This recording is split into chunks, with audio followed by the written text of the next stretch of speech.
हाँ दोस्तों, स्वागत है आपका मेरे YouTube चैनल इंग्लिश बाबू पर।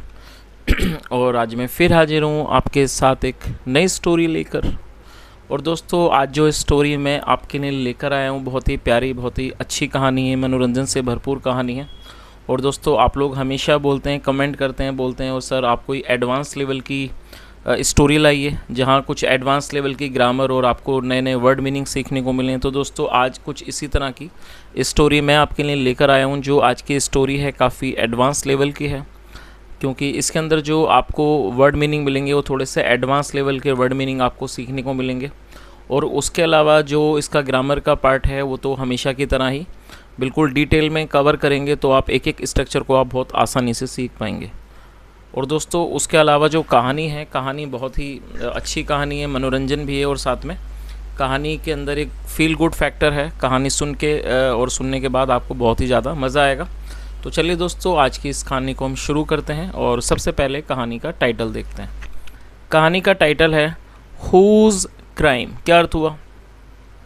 दोस्तों, WHOS, इसे हुज पढ़ा जाता है। हुज एक इंटरोगेटिव वर्ड है, मतलब एक प्रश्नवाचक शब्द है जिसका अर्थ होता है किसका, किसकी, किसके। और क्राइम का मतलब होता है अपराध या फिर गुनाह। तो क्या अर्थ हुआ? हुज क्राइम मतलब कि किसका अपराध, या कह सकते हैं किसका गुनाह। तो दोस्तों, ये आज की इस कहानी का टाइटल है, शीर्षक है। और अब मैं इसे पढ़ना शुरू करता हूँ। आपसे रिक्वेस्ट है आप इसे बिल्कुल ध्यान से सुने। और यदि आज की स्टोरी में आपको कोई नया वर्ड मिले, नया स्ट्रक्चर मिले, तो आप उसे नोट भी ज़रूर करें। तो चलिए इसको शुरू करते हैं। Once king Krishnadeva Raya went to Kashmir on a state tour. क्या अर्थ हुआ? दोस्तों, ये जो हमारा वाक्य है ये पास्ट इंडेफिनिट का अफर्मेटिव वाक्य है। और जब हम पास्ट इंडेफिनिट में कोई भी अफर्मेटिव का वाक्य बनाते हैं तो वहाँ वर्ब की सेकंड फॉर्म का प्रयोग किया जाता है। गो मतलब जाना, और ये सेकंड फॉर्म है वेंट। तो क्या अर्थ हुआ? वंस एक बार, किंग कृष्णदेव राय मतलब कि राजा कृष्णदेव राय, वेंट टू कश्मीर मतलब वो कश्मीर गए, ऑन आ स्टेट टूर एक राज्य के दौरे पर वो कश्मीर गए। चलिए आगे देखिए। There on a high hill मतलब वहाँ, ऑन ए हाई हिल एक ऊंची पहाड़ी पर, he found a flowering plant वहाँ पर उन्हें एक फ्लावरिंग प्लांट मतलब एक फूलों वाला एक पौधा मिला। It had golden coloured flowers. क्या अर्थ हुआ? दोस्तों, ये जो हमारा वाक्य है ये पास्ट का पजेसिव वाक्य है। पजेसिव का मतलब होता है जब हम ये कुछ दिखाते हैं कि पास्ट में किसी के पास कुछ था, तो इस तरह का जो वाक्य है वो पजेसिव का वाक्य कहलाता है। और यदि वो पास्ट का हो तो वहाँ पर हैड का प्रयोग हेल्पिंग वर्ब के रूप में किया जाता है। और ये जो इट है ये प्रोनाउन है जो कि उस पौधे के लिए इस्तेमाल किया गया है। It had golden coloured flowers मतलब कि उसमें सुनहरे रंग के फूल थे। The king was fascinated by it. Fascinate का मतलब होता है मंत्र, मोहित हो जाना। जो राजा थे वो उस पर मोहित हो गए। He transported the plant to Vijayanagar on his return. और वो अपनी वापसी पर, ट्रांसपोर्ट का मतलब होता है कि चीज़ को एक जगह से दूसरे स्थान पर पहुंचाना, ले जाना, उसे ट्रांसपोर्ट कहा जाता है। सेकंड फॉर्म में ट्रांसपोर्टेड। और उन्होंने उस प्लांट को, उस पौधे को विजयनगर वो उन्होंने ट्रांसपोर्ट किया, उसको ले गए। ऑन हिज रिटर्न जब वो वापस आए, टू गेट इट प्लांटेड उसको लगवाने के लिए, इन हिज रॉयल गार्डन अपने शाही उद्यान में, अपने शाही बगीचे में उसको लगवाने के लिए उसे वो विजयनगर ले आए। चलिए आगे देखिए। ही sad to the gardener.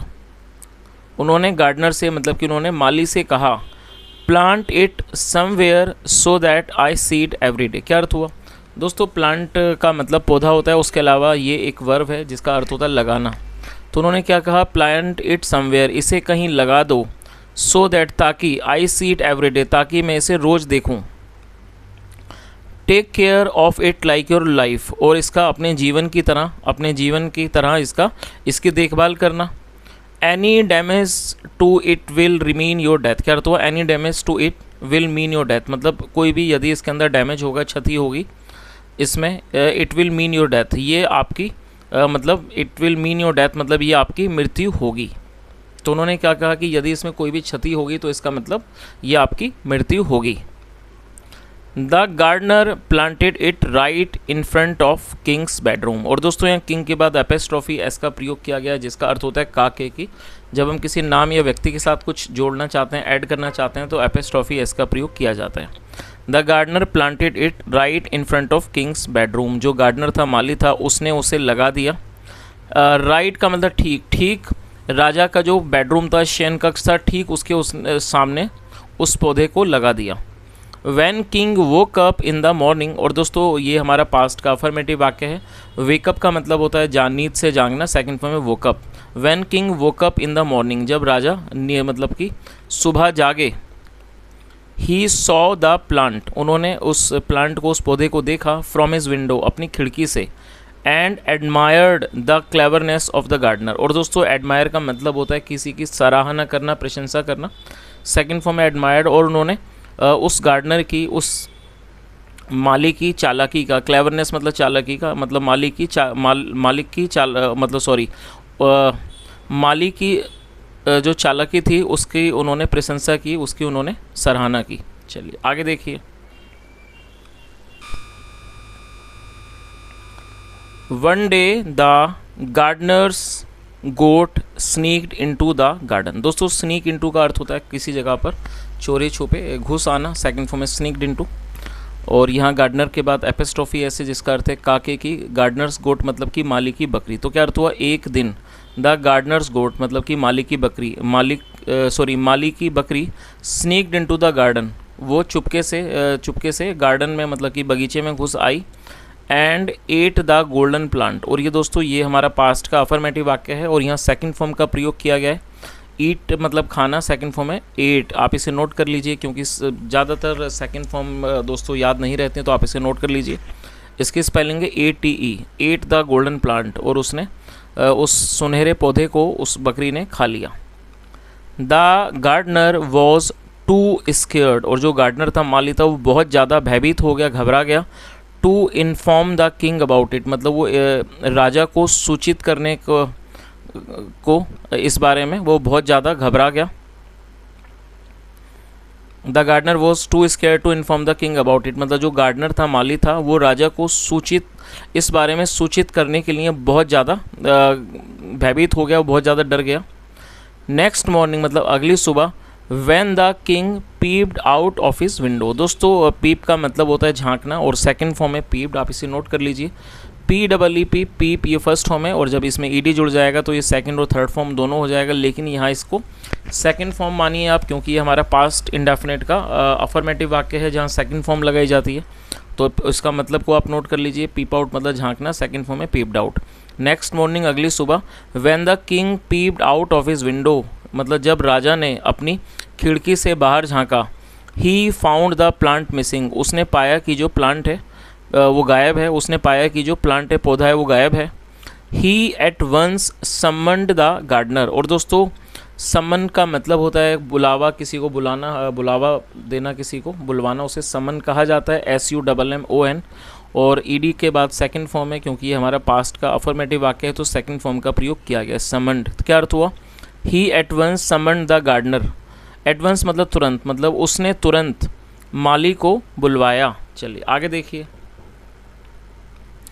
The gardener arrived trembling with fear. Tremble मतलब कांपना। जो माली था वो डर के मारे, भय से वो कांपता हुआ आया। The king thunder. थंडर का मतलब होता है गरजना, सेकंड फॉर्म में थंडर, और या बहुत ज़्यादा गुस्सा करना, गरजना, उसे थंडर कहा जाता है। जो राजा था द किंग थंडर्ड, वो गरजा मतलब बहुत तेज़ आवाज़ में उसने डांटा, वो गरजा। Where is my golden plant मतलब कि मेरा सुनहरा पौधा कहाँ है। माई लॉर्ड मतलब मेरे महाराज। माई गोट एट इट मतलब जो मेरी बकरी है, माई गोट एट इट वो उसे, माई गोट एट इट मतलब मेरी बकरी उसे खा गई। ही स्क्वीक्ड। और दोस्तों स्क्वीक का मतलब होता है बहुत धीरे से बोलना, चूं चूं करना, उसे स्क्वीक कहा जाता है। और उसने बहुत धीरे से डरते डरते कहा कि मेरी बकरी उसे खा गई। The king ordered death sentence to the gardener. Death sentence का मतलब होता है मौत की सज़ा, और सेंटेंस का मतलब होता है दोस्तों, इसे वर्ब के रूप में प्रयोग किया गया। सेंटेंस का मतलब होता है किसी को सज़ा सुनाना, सज़ा देना। तो क्या अर्थ हुआ? The king ordered death sentence to the gardener मतलब कि राजा ने गार्डनर को, माली को मौत की सज़ा का आदेश दिया, मृत्यु की सज़ा का आदेश दिया। The news of the death sentence spread like wild fire. Wild fire का अर्थ होता है जंगल की आग, और ये जो डेथ सेंटेंस थी, मतलब कि जो मौत की जो सज़ा थी, इसकी जो खबर थी वो मतलब कि जंगल की आग की तरह वो फैल गई। स्प्रेड मतलब फैल जाना, और जंगल की आग की तरह फैल गई। When his wife learned about it, और दोस्तों लर्न का मतलब होता है पता चलना, सेकंड फॉर्म में लर्नड, और लर्न का एक और मतलब होता है पढ़ना, सीखना, कोई चीज़ याद करना, सीखना, उसे भी लर्न कहा जाता है, और पता चलने को भी लर्न कहते हैं, और सेकंड फॉर्म में लर्न। तो क्या अर्थ हुआ? When his wife learned about it, मतलब जब उसकी पत्नी को इस बारे में पता चला। She went running to the king, वो दौड़ते हुए राजा के पास गई। Seeking mercy, सीख मतलब मांगना, मर्सी मतलब दया, दया मांगने के लिए वो राजा के पास दौड़ते हुए गई। चलिए आगे देखिए। But the king was in foul mood. Foul mood का मतलब होता है बुरा मूड, लेकिन जो राजा थे वो बुरे मूड में थे, बुरे स्वभाव में थे। The appeals made no impact on him. और दोस्तों अपील का मतलब होता है अनुरोध, निवेदन, अपील कहा जाता है। The appeals made no impact on him, और मतलब अपीलों का उन पर कोई भी फ़र्क नहीं पड़ा, मतलब इन अनुरोधों का या कह सकते हैं अपीलों का उन पर कोई भी प्रभाव नहीं पड़ा। समवन सजेस्टेड, सजेस्ट का मतलब होता है सुझाव देना, और यहाँ पर इसे वर्ब के रूप में प्रयोग किया गया है, सेकंड फॉर्म में suggested. Someone suggested to her, किसी ने उसे सुझाव दिया। गो टू तेनालीराम, मतलब कि तेनालीराम के पास जाओ। Only he can do something to save your husband, मतलब सिर्फ वही कुछ कर सकते हैं आपके पति को बचाने के लिए। चलिए आगे देखिए। Most of the people agreed to it, और दोस्तों अग्री का मतलब होता है सहमत होना, सेकंड फॉर्म में agreed. Most of the people agreed to it, और ज़्यादातर जो लोग थे वो इस बात पर सहमत थे। सो इसलिए the wife of the gardener went to Tenaliram in tears, इसलिए जो माली की पत्नी थी वो आंसुओं के मतलब कि आंसुओं के साथ, इन टीयर्स मतलब आंसुओं में, वो तेनालीराम के पास गई। She told her tragedy to him. दोस्तों ट्रेजेडी का मतलब होता है कोई दुखद घटना, उसे ट्रेजेडी कहा जाता है। She told her tragedy to him, मतलब उसने उनको अपनी दुखद घटना के बारे में बताया। Tenaliram consoled her and asked her not to worry. दोस्तों कंसोल का मतलब होता है किसी को सांत्वना देना, दिलासा देना, और आप इसे नोट कर सकते हैं। इसकी फर्स्ट फॉर्म है कंसोल, CONSOLE, और हम जब डी लगाएंगे तो ये कंसोल सेकंड और थर्ड फॉर्म हो जाएगी, और यहाँ इसको सेकंड फॉर्म के रूप में प्रयोग किया गया है क्योंकि हमारा पास्ट का अफर्मेटिव वाक्य है। तेनालीराम कंसोल्ड हर, मतलब तेनालीराम ने उसे सांत्वना दी। And asked her not to worry, और उसे चिंता ना करने को कहा। He told her what to do, उन्होंने उसे बताया कि क्या करना है। नेक्स्ट डे, अगले दिन, people found the wife of the gardener beating her goat mercilessly at town square. क्या अर्थ हुआ? नेक्स्ट डे मतलब कि अगले दिन, people found the wife of the gardener beating her goat. दोस्तों बीट का मतलब पीटना, और मर्सीलेसली को आप नोट कर लीजिए क्योंकि एक एडवर्ब है। मर्सीलेस एडजेक्टिव है जिसका मतलब होता है। अब यदि आप इसको अलग अलग वर्ड पढ़ के देखेंगे तो आपको इसको मतलब आराम से आप सीख सकते हैं। मर्सी का मतलब दया, लेकिन मर्सीलेस का मतलब हो गया दयाहीन, मतलब ऐसा व्यक्ति जिसमें कोई दया ना हो उसे मर्सीलेस कहा जाता है, जो कि एक एडजेक्टिव है। लेकिन जब आप इसमें ly लगाएंगे तो ये एडवर्ब बन जाएगा।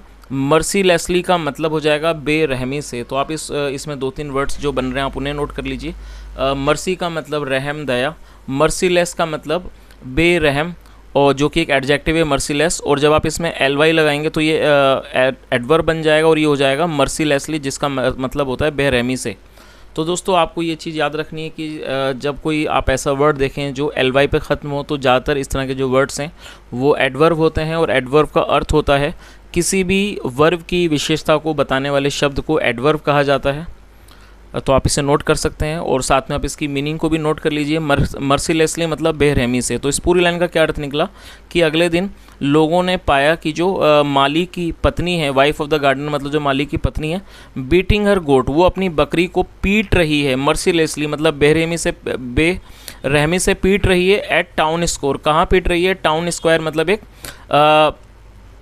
शहर के चौराहे पे अपनी बकरी को वो बेरहमी से पीट रही है। The goat was tethered to a peg. Tethered का मतलब बंधा होना, पैग मतलब खूंटा। तो क्या अर्थ हुआ? जो बकरी थी वो एक खूंटे से बंधी हुई थी। चलिए आगे देखिए।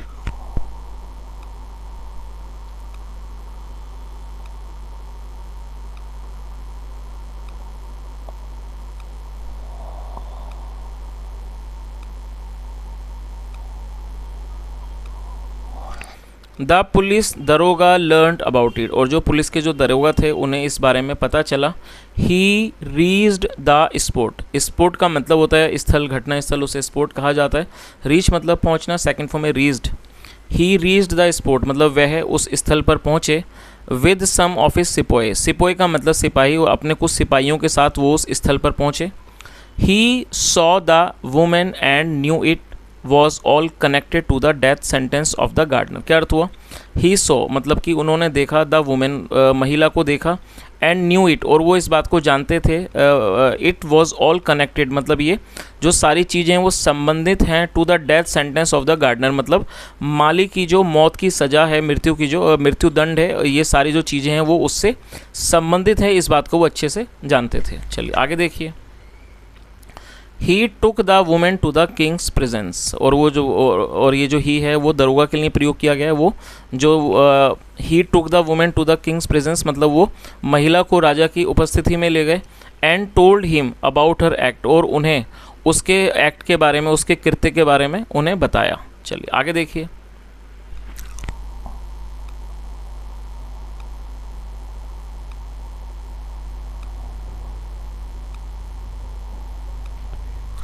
The king asked. राजा ने पूछा were you beating a poor goat. और दोस्तों ये जो हमारा वाक्य है ये पास्ट कॉन्टिन्यूस का इंट्रोगेटिव सेंटेंस है, जहाँ पर वर का प्रयोग हेल्पिंग वर्ब के रूप में किया जाता है, साथ में फोर्थ फॉर्म लगाई जाती है। और आपको याद रखना है कि यहाँ पास्ट कॉन्टिन्यूस में दो हेल्पिंग वर्ब होती हैं, वॉज या वर। जब आपका सब्जेक्ट ही, शी, इट या सिंगुलर नाउन होगा तो वॉज का प्रयोग करना है, और यदि वी, यू, दे प्लूरल होगा तो वर का प्रयोग करना है। तो क्या अर्थ हुआ? Were you beating a poor goat. क्या आप एक असहाय या बेचारी बकरी को पीट रही थी? यस हाँ, योर ऑनर हाँ महाराज।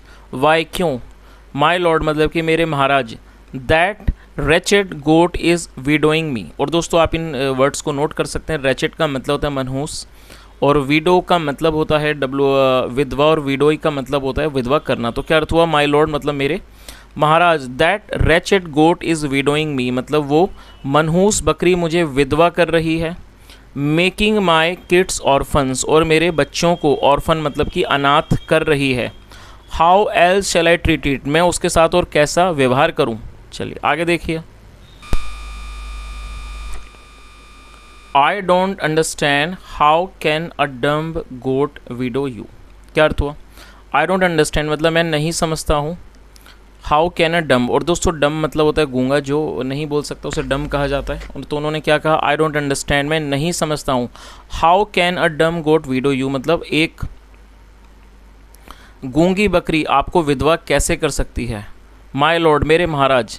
It is the same goat that ate your golden plant. ये महाराज ये वही बकरी है जिसने आपके सुनहरे पौधे को खाया।